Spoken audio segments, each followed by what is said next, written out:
अगर स्वयं सहायता समूह का विकास होता है तो ग्रामीण क्षेत्र में क्या होगा, रोजगार का सृजन होगा। आज मैंने गांव में देखा कि कुछ महिलाएं आपस में बैठी हुई थी। वैसे वो स्वयं सहायता समूह के सदस्यगण थे।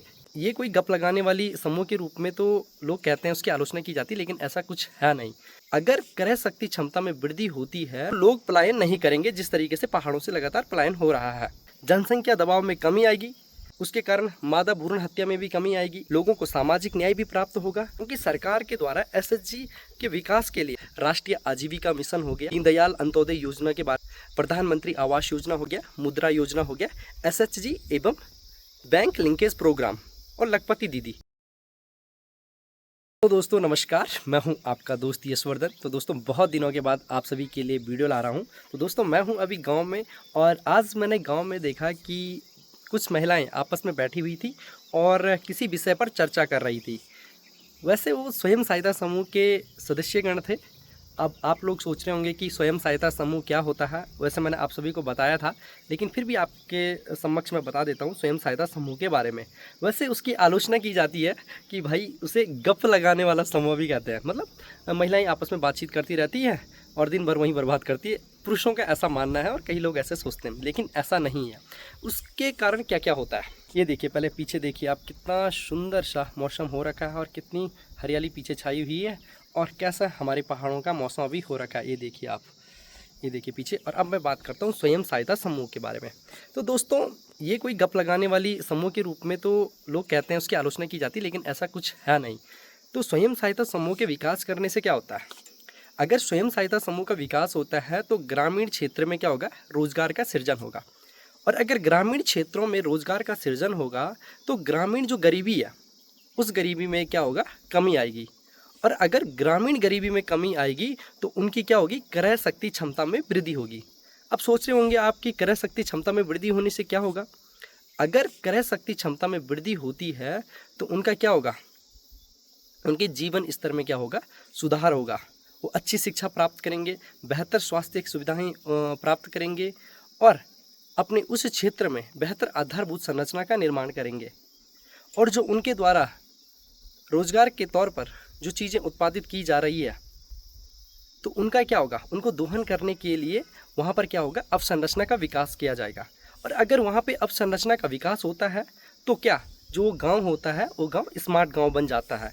और अगर गांव स्मार्ट गांव बन जाता है तो ग्रामीण क्षेत्र में जो पलायन हो रहा है, जैसे हम पहाड़ों में देख सकते हैं कि पहाड़ों में पलायन होता जा रहा है। जैसे लोग कहते भी हैं कि पहाड़ का पानी और पहाड़ का जवानी पहाड़ के काम नहीं आती, इस तरीके से आलोचना की जाती है। तो जब स्मार्ट गांव बनेगा तो लोग पलायन नहीं करेंगे, जिस तरीके से पहाड़ों से लगातार पलायन हो रहा है। ठीक है, जब पलायन नहीं होगा तो शहरों में क्या होगा, शहरों में जनसंख्या दबाव में कमी आएगी। और जनसंख्या दबाव में कमी आने से जो शहरों में देख सकते हैं आप, स्लम बस्तियों का निर्माण होता है, वो स्लम बस्तियाँ नहीं बनेगी। इसके कारण क्या होगा, इसके कारण शहरों में क्या होगा, जनसंख्या दबाव में कमी आएगी, शहरों में अपराध जो बढ़ रहा है उसमें कमी आएगी। और इन सभी के कारण शहर क्या होगा, स्मार्ट शहर बनेगा, स्मार्ट सिटी का निर्माण होगा। तो ये था एसएचजी के बारे में। मैंने आप सभी को थोड़ा सा बता दें कि एसएचजी के विकास के कारण क्या हो रहा है। ये मैंने आप सभी को इसलिए बताया क्योंकि यहाँ पर महिलाएं कुछ बैठी हुई थी, वो एसएचजी से जुड़े हुए थे। ठीक है, लगभग 6-7 लोग या 5-6 लोग एक ग्रुप में होते हैं शायद। तो एसएचजी के लोग थे वो, स्वयं सहायता समूह के। तो इसलिए मैंने आप सभी को स्वयं सहायता समूह के बारे में बता दिया। तो स्वयं सहायता समूह के कारण आगे मैं बताऊँगा कि इसको हम किस तरीके से जोड़ सकते हैं। स्वयं सहायता समूह का हम लिंगानुपात के दृष्टिकोण से भी देख सकते हैं।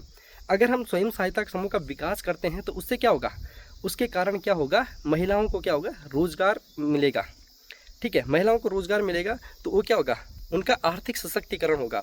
और उनके कारण आर्थिक सशक्तिकरण होने से क्या होगा, प्रजनन स्वायत्ता होगी। तो किस प्रकार से होगा, आर्थिक सशक्तिकरण होने से क्या होगा, तो उसके कारण क्या होगा कि महिलाएं अपनी मर्जी से विवाह करेगी, बाल विवाह में कमी आएगी। अगर बाल विवाह में कमी आएगी तो क्या, बाल मृत्यु दर में भी कमी आएगी, और कई रोगों से महिलाएं सुरक्षित हो जाएगी। ठीक है, उसके कारण मादा भ्रूण हत्या में भी कमी आएगी। और अगर हम एसएचजी के विकास को हम किससे देख सकते हैं, जोड़ सकते हैं, आतंकवाद से भी जोड़ सकते हैं, या आंतरिक सुरक्षा से भी हम देख सकते हैं। हम क्या देख रहे हैं कि कई लोग, जो एसएचजी है, एसएचजी के विकास के कारण क्या होता है, आंतरिक सुरक्षा में हमें बहुत ज़्यादा मदद मिली है। जैसे हम देख सकते हैं उत्तर पूर्व क्षेत्र में, वहाँ पर आए दिन आतंकवादी घटनाएं देखने को मिलती है। वहाँ पर स्वयं सहायता समूह के द्वारा और एनजीओ के द्वारा बहुत बेहतर तरीके से काम किया गया है। ठीक है दोस्तों, उनके द्वारा वहाँ पर लोगों को जागरूकता करने का काम किया गया है। और उसके कारण क्या होता है, अगर वो जागरूक करेंगे और स्वरोजगार के लिए उन लोगों को प्रेरित करेंगे तो क्या होगा, उनके जीवन स्तर में सुधार आएगा। जीवन स्तर में सुधार आने से लोगों को सामाजिक न्याय भी प्राप्त होगा। उसके कारण वो आतंकवाद की ओर नहीं जाएंगे या नक्सलवाद की ओर कमी आएगी। इसके कारण एसएसजी उसमें योगदान दे रहा है और एनजीओ भी उसमें अपनी महत्ता भूमिका निभा रहा है। और समावेशी विकास में भी मैं बात कर रहा हूँ, समावेशी विकास, सबका साथ सबका विकास। ठीक है, समावेशी विकास में भी एसएसजी का बहुत बड़ा योगदान है। अब मैं आपको ज़्यादा नहीं बताऊंगा इस बारे में, थोड़ी वीडियो बहुत ज़्यादा लंबी हो जाएगी।